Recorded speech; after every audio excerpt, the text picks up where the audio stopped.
Hello दोस्तों, हम इस वीडियो में बात करेंगे जीके के पार्ट की, लेखपाल पेपर प्रीवियस ईयर पेपर की जीके पार्ट की बात करें। देखिए, सबसे पहले जान लीजिए, इसमें जीके पूछा जाता है, जीएस नहीं पूछा जाता।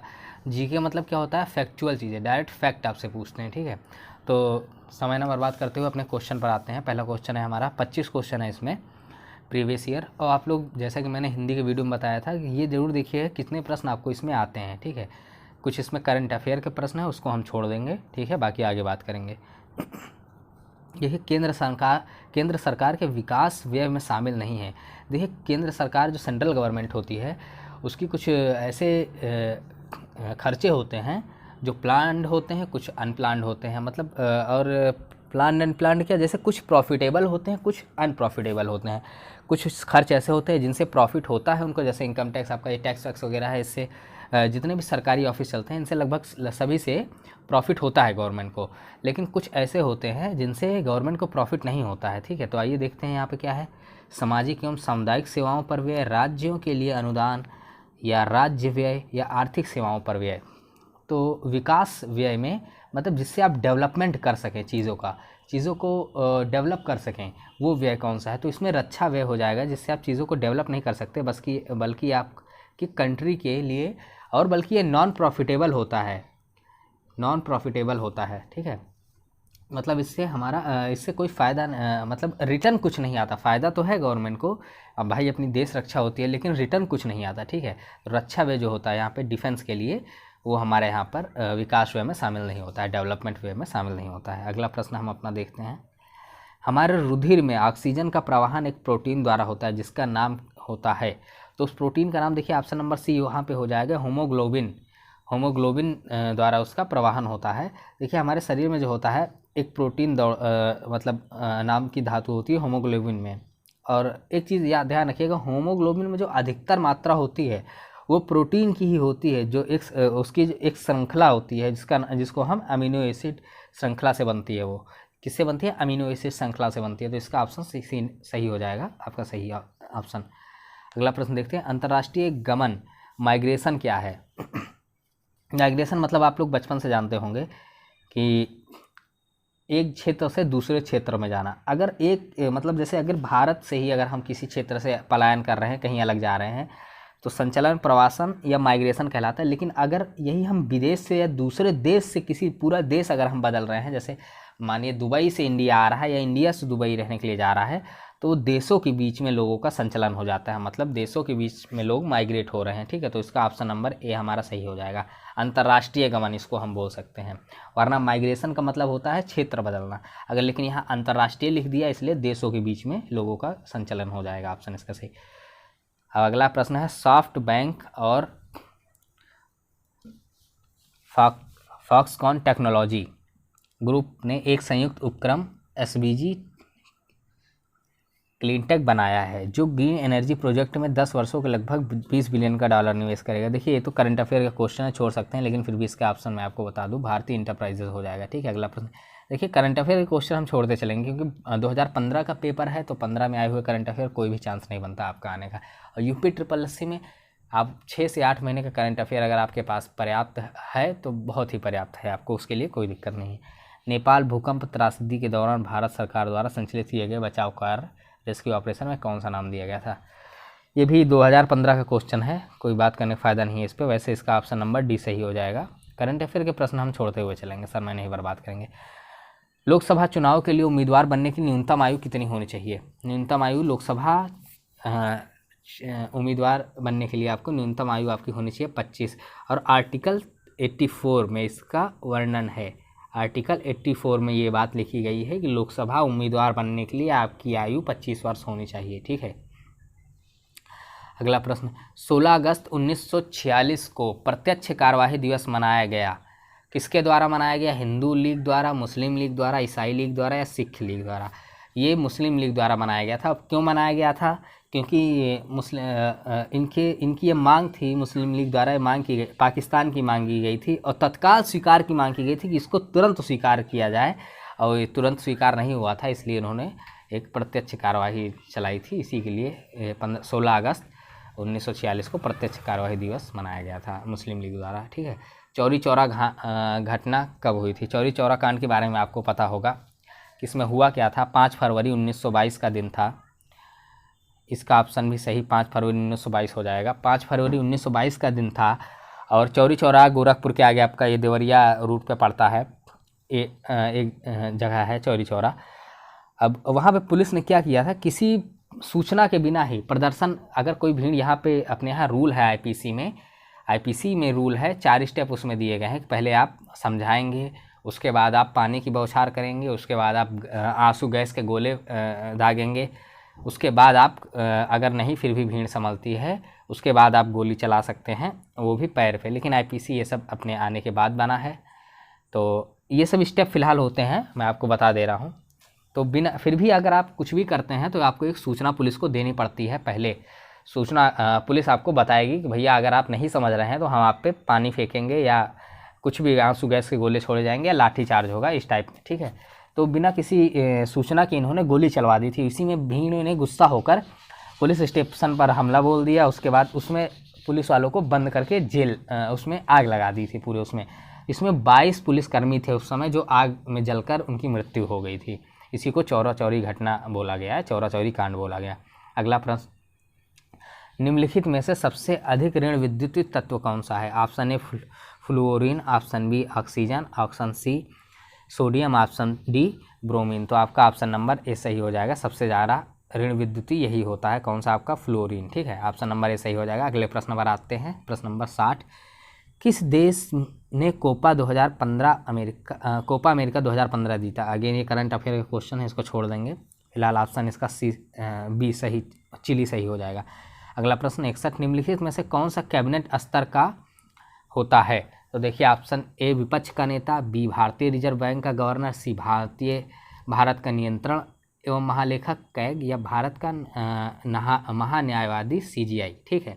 तो विपक्ष का जो नेता होता है ये कैबिनेट स्तर का होता है। देखिए, विपक्ष के नेता को हल्के में मत लीजिएगा कि उसकी सरकार नहीं है तो उसकी कोई वैल्यू नहीं। विपक्ष का जो नेता होता है वो होता है कैबिनेट स्तर के मंत्री के समकक्ष, वो उसके बराबर होता है और वही सारी सुविधाएं उसको प्राप्त होती हैं जो एक कैबिनेट स्तर के मंत्री को प्राप्त होती हैं, ठीक है।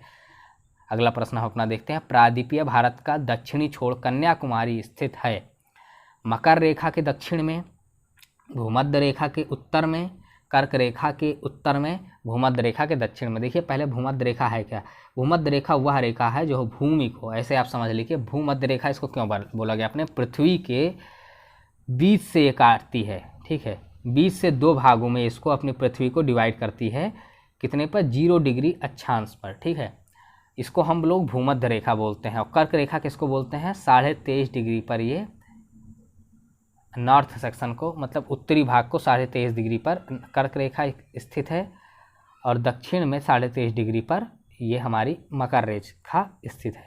तो पूछा गया प्रायद्वीपीय भारत का दक्षिणी छोर, मतलब जो प्रायद्वीपीय भारत है हमारा, ऐसे जो प्रायद्वीपीय भारत है इसका जो दक्षिणी छोर है कन्याकुमारी जो स्थित है, वो कहाँ पर स्थित है? प्रश्न हमारा ये है। तो इसका सही उत्तर क्या हो जाएगा? हमारा सही उत्तर हमारा हो जाएगा भूमध्य रेखा के उत्तर में स्थित है, क्योंकि इसके नीचे ही आपको पता है भूमध्य रेखा हो जाती है, मतलब ऐसे नीचे हमारी यहाँ भूमध्य रेखा इसके है 0 डिग्री रेखा, ठीक है। तो इसका ऑप्शन हमारा सही हो जाएगा, ऑप्शन नंबर बी, भूमध्य रेखा के उत्तर में।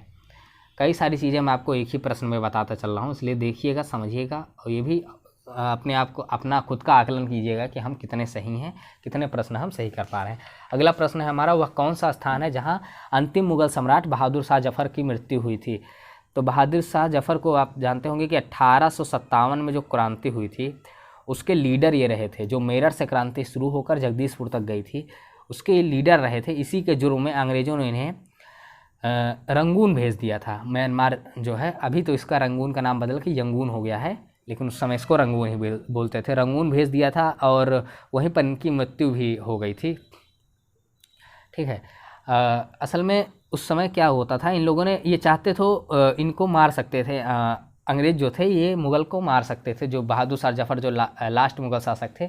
लेकिन उस समय क्या था, एक भावना को, भारतीय की भावना को ठेस ना पहुंचे, इसलिए इन्होंने इसे उड़ाया, मारा नहीं तो पहले इनको बोला गया था इनको तोप से उड़ा दो, लेकिन फिर ये हुआ कि नहीं, इनको रंगून भेज दिया जाता है, वहीं पे इनकी मृत्यु हो गई थी। अगला प्रश्न हम अपने देखते हैं। सविनय अवज्ञा आंदोलन का मुख्य उद्देश्य क्या था? अगस्त कथन के विरुद्ध, गोलमेज सम्मेलन के विरुद्ध, वास्टिंग चर्चिल का प्रतिक्रियावादी उपगाम या नमक कर के विरुद्ध। तो इसका ऑप्शन नंबर डी सही हो जाएगा, क्योंकि नमक कर इन्होंने बढ़ा दिया था, इसी के विरुद्ध में 12 मार्च 1930 को दांडी यात्रा से महात्मा गांधी जी ने सविनय आंदोलन की शुरुआत की थी। ठीक है, मतलब सब कुछ त्याग दो, इनका जितनी भी इनकी पुरानी चीज़ें हैं सब कुछ का त्याग करने के लिए बोल दिया गया था, जितनी अंग्रेजी चीज़ें थीं। अगला प्रश्न हमारा क्या है, भारत की उच्चतम वार्षिक वर्षा कहाँ पर दर्ज की गई है? नामची सिक्किम, चूरू राजस्थान, मंसीराम मेघालय या चंबा हिमाचल प्रदेश। तो इसका ऑप्शन नंबर सी सही। देखिए ये हमारा हिमाचल प्रदेश कहाँ पर पड़ता है, ऑप्शन नंबर इसका सही हो जाएगा। हिमाचल प्रदेश आपका ये हिमाचल प्रदेश सॉरी ये मेघालय की बात की गई है, तो ये आपका बांग्लादेश के बगल में ही आपका इधर मेघालय आपका पड़ जाता है, जहाँ गारो, खासी, जयंतिया, पठार हैं। ठीक है, तो मेघालय में सबसे ज़्यादा होती है। और सबसे कम अगर पूछा जाए सबसे न्यून वर्षा कहाँ दर्ज की गई है, तो राजस्थान का जो पश्चिमी क्षेत्र होता है, किनारे साइड पश्चिमी क्षेत्र, वो पूरा जो थार का रेगिस्तान वगैरह है वहाँ पर न्यूनतम होती है। एनपीपी से क्या अभिप्राय है? एनपीपी से अभिप्राय मतलब एनपीपी का फुल फॉर्म पूछा गया है कि एनपीपी का फुल फॉर्म क्या है। तो एनपीपी का फुल फॉर्म आपका हो जाएगा नेशनल पॉपुलेशन पॉलिसी। क्या हो जाएगा? National population policy. आपका ऑप्शन नंबर ए सही हो जाएगा। और 2002 भारत सरकार द्वारा 2000 में राष्ट्रीय जनसंख्या नीति लाई गई थी, और जिसका प्रमुख उद्देश्य यही था। प्रमुख उद्देश्य क्या था कि 2025 तक इस जनसंख्या को स्थिर करना है, लेकिन अब इसको बढ़ाकर 2070 तक कर दिया गया। कब तक? 2070 तक। अगला प्रश्न हम देखते हैं, हाल ही में अंतर्राष्ट्रीय क्रिकेट काउंसिल के अध्यक्ष के रूप में किन्हें चुना गया? तो ये भी उस समय का करंट अफेयर क्वेश्चन है, लेकिन अगर प्रेजेंट की हम बात करें तो प्रेजेंट में ये क्रिकेट काउंसिल के अध्यक्ष के रूप में शशांक मनोहर जी हैं। कौन है? शशांक मनोहर जी। और इसका हेडक्वार्टर कहाँ पे है? हेडक्वार्टर इसका है यूएई में, इसका हेडक्वार्टर है। सदस्य इसमें 105 कंट्रीज़ की सदस्य हैं। जून 2015 के चौथे सप्ताह में, ये भी आपका करंट अफेयर का क्वेश्चन है, इसको हटा देते हैं। आच्छादन अनावरण पर किस पदार्थ का वायु से नमी का अवशोषण करने के गुण को कहा जाता है? अगर देखिए किसी पदार्थ में नमी लग जाए, जैसे मानिए आपने दूध, जो आपका पाउडर, दूध का पाउडर आता है, सूखा पाउडर, जिससे आप गर्म पानी मिलाकर दूध बनाते हैं बच्चों को पिलाने के लिए, अगर उसमें आपकी नमी लग जाए तो उसको हम क्या बोलते हैं कि वो पसीज गया या इसमें तरलता आ गई, तो उसका हो जाएगा प्रस्वेदन। प्रस्वेदन ये बिल्कुल साइंस की एकदम हिंदी भाषा लिखी हुई है, इसका मतलब होता है पसीजना। अगर यहाँ पसीजना लिखा होता तो आप निश्चित रूप से तुरंत आंसर पा जाते। ठीक है, अगला प्रश्न देखते हैं हम, दाल किसका अच्छा स्रोत होती है? तो बचपन से आप पढ़ते आए हैं, दाल से प्रोटीन मिलता है। क्या मिलता है? प्रोटीन। तो प्रोटीन का अच्छा स्रोत होती है दाल। अगला प्रश्न, मथुरा, डिगबोई और पानीपत में परिष्करण का मतलब क्या होता है? रिफाइनरी हो जाता है इसका मतलब। किसके द्वारा स्थित की गई है? इसका सही ऑप्शन क्या हो जाएगा? देखिए, भारत पेट्रोलियम कॉर्पोरेशन लिमिटेड द्वारा, या मद्रास रिफाइनरीज लिमिटेड के क्रूड डिस्टिलेशन के यूनिट के द्वारा, C option Indian Oil Corporation Limited द्वारा, या D option Hindustan Petroleum Corporation Limited द्वारा। तो इसका ऑप्शन नंबर सी सही हो जाएगा, इंडियन ऑयल कॉर्पोरेशन लिमिटेड द्वारा। ठीक है, अगला प्रश्न हम अपना देखते हैं, 72, निम्नलिखित में से किसको संविधान की आत्मा के रूप में जाना जाता है? तो संविधान की आत्मा के रूप में किसको जाना जाता है? देख लीजिए ऑप्शन हम, ए राज्य के नीति निर्देशक सिद्धांत डीपीएसपी, राष्ट्रीय ध्वज को, या सी प्रस्तावना को, या मूल अधिकार डी। तो देखिए, प्रस्तावना को हम यहाँ पर संविधान की आत्मा के रूप में जानते हैं। प्रस्तावना को यहाँ, जिसको हम प्रेम्बल बोलते हैं, अंग्रेजी में इसको क्या बोला जाता है? प्रेम्बल।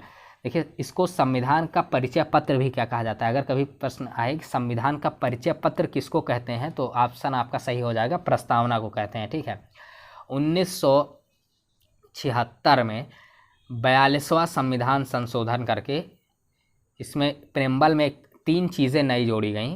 प्रेम्बल था तो पहले से, लेकिन 42वां संविधान संशोधन 1976 में किया गया, और प्रेम्बल मतलब प्रस्तावना में 3 चीज़ें जोड़ी गई, सोशलिज्म, सेकुलरिज्म और इंटीग्रिटी, मतलब समाजवाद, धर्मनिरपेक्ष और अखंडता। ठीक है, अगला प्रश्न हम अब देखते हैं, शतपथ ब्राह्मण और तैत्तिक ब्राह्मण डैश के ब्राह्मण मूल पाठक हैं? तो ये किसके हो जाएंगे? सामवेद, अथर्ववेद, ऋग्वेद, यजुर्वेद। तो यजुर्वेद के ब्राह्मण हैं।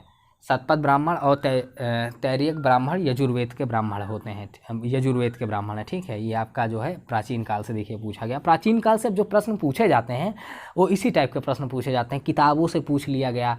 ये मतलब या मतलब समझ लीजिए आप कि किताबों से आपके पूछ लिया गया, या ये पूछ लीजिए कि इस किताब के लेखक कौन है, इससे प्रश्न पूछ लिया गया। ठीक है, अगला प्रश्न हम आपका देखते हैं। ढालू सड़क पर पत्थर लुढ़काना ऊर्ध्व ऊपर की ओर उठाने से अधिक आसान होता है, क्योंकि पत्थर को लुढ़काने में किया गया कार्य इसे उठाने की अपेक्षा कम होता है। बी ऑप्शन, दोनों में किया गया कार्य समान होता है किंतु लुढ़काने में कार्य अधिक करने की दर कम होती है। सी ऑप्शन, पत्थर को लुढ़काने में किया गया कार्य इसे उठाने की अपेक्षा अधिक सरल होता है। या डी ऑप्शन, पत्थर को उठाने में किया गया कार्य इसे लुढ़काने के समान होता है। तो ऑप्शन नंबर इसका ए सही हो जाएगा। कैसे सही हो जाएगा मैं आपको बताता हूँ। क्योंकि ढालू सड़क पर पत्थर लुढ़काना मतलब नीचे साइड लुढ़काना, ऊर्ध्व ऊपर की ओर उठाना मतलब ट्रायंगल में अगर उसको ऊपर पहाड़ नुमा पे ऊपर में जब आपको उठाने की बात कही जाएगी तो वो आसान होता है। आप ऊपर से अगर एक धक्का दे देंगे तो वो नीचे चला जाएगा, आपको मेहनत करने की ज़रूरत नहीं है। लेकिन अगर नीचे से आपको उठाने की बात की जाए तो आपको धक्का लगाते हुए ऊपर की ओर ले जाना हो जाएगा। इस वजह से पत्थर को लुढ़काने की क्रिया किया गया कार्य इससे उठाने की अपेक्षा में कम होता है। तो अगला प्रश्न हम अपना लास्ट प्रश्न देखेंगे। निम्नलिखित में से कौन सी समिति ने मूल कर्तव्यों को संविधान में सम्मिलित करने का सुझाव दिया? मल्होत्रा समिति, नरसिंह समिति, राघवन समिति, स्वर्ण समिति। इस प्रश्न को आप लिख कर कहीं रख लीजिए, बहुत ही इंपॉर्टेंट प्रश्न है।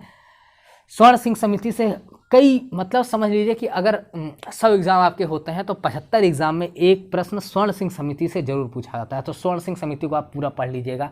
वैसे जब पॉलिटी आपको पढ़ाई जाएगी तो आपको पूरा पढ़ाया जाएगा। इसमें भी क्या हुआ, 42वें संविधान संशोधन 1976 के द्वारा इन्होंने मांग की, मतलब इनकी स्वर्ण सिंह समिति द्वारा ये जोड़ा गया पार्ट आपका पार्ट 4A कि भाई अगर देश के नागरिकों के अगर कुछ कर्तव्य होते हैं हमारे, एक सेकंड, देश के नागरिकों के अगर कुछ कर्तव्य होते हैं तो उनके कुछ अगर उनके कुछ अधिकार होते हैं, जैसे आपके बोला जाता है फंडामेंटल राइट्स, अगर आपको फंडामेंटल मूल अधिकार दिए गए हैं तो आपके कुछ कर्तव्य भी होने चाहिए। ठीक है, तो स्वर्ण सिंह समिति द्वारा इसको 42वें संविधान संशोधन 1976 में जोड़ा गया, जिसमें 8 कर्तव्य इनकी समिति से लिए गए और 2 कर्तव्य गवर्नमेंट ने अपनी सरकार ने अपनी तरफ से जोड़े। और 2002 में 2002 में इसमें एक कर्तव्य और गवर्नमेंट ने जोड़ा। तो अगर आपसे अगर प्रश्न इस बार अगली बार पूछ ले कभी कि इस समय मूल कर्तव्य में कितने कर्तव्य का उल्लेख है, तो 11 कर्तव्य इसमें लिखे हुए हैं। ठीक है, तो यहाँ पे हमारा 25 प्रश्न खत्म होते हैं जीके के। जुड़े रहिए हमारे साथ, धन्यवाद।